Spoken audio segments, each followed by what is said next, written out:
सभी छात्रों को नमस्कार।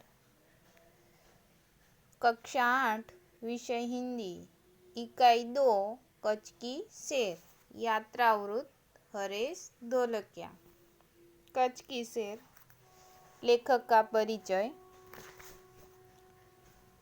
आपने इनका नाम तो सुना ही होगा। ये गुजराती साहित्य के रचयिता हैं। अध्यापक के रूप में शिक्षण क्षेत्र में सराहनीय कार्य करने के बाद उन अनुभवों को लेखन कार्य में जोड़ा है।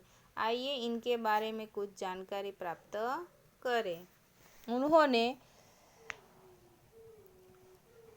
आपका सर्जन कार्य अंगत दोनों पक्ष 400% आनंद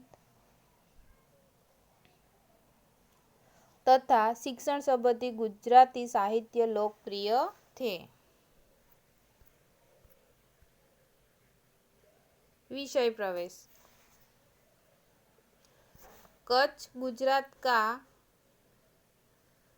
एक विशिष्ट जिला है। भारत की प्राचीन मोहनजोदड़ो संस्कृति के अवशेष यहाँ पाए जाते हैं।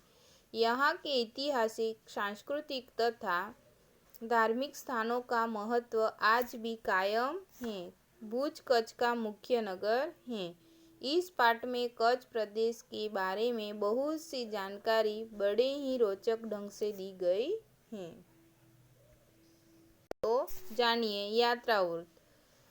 विशाल भारत में अनेक दर्शनीय प्रांत हैं। प्रांत यानी जिला, सबका अपना महत्व एवं सौंदर्य है। गुजरात उनमें से एक अनूठा राज्य है। गुजरात का एक विशिष्ट जिला है कच्छ, जो गुजरात का अत्यंत रमणीय प्रदेश माना गया है। यात्रियों के लिए कच्छ आकर्षण का केंद्र है।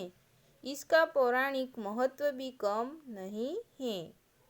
अनेक दर्शनीय स्थानों के वैविध्य के कारण इसे म्यूजियम अर्थात संग्रहालय कह सकते हैं।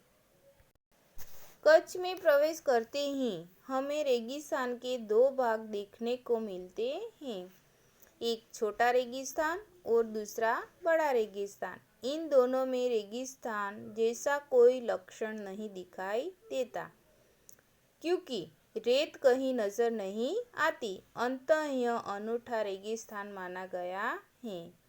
सामखियाली को हम कच्छ का प्रवेश द्वार का नाम है। सामखियाली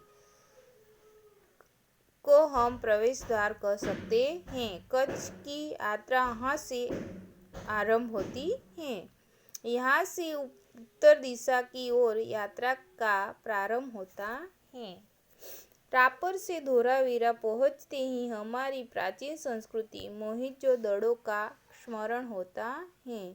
यह स्थान 5000 वर्ष के अवशेषों का अंग है। इस प्राचीन नगरी के दर्शन से ही हम चकित रह जाते हैं।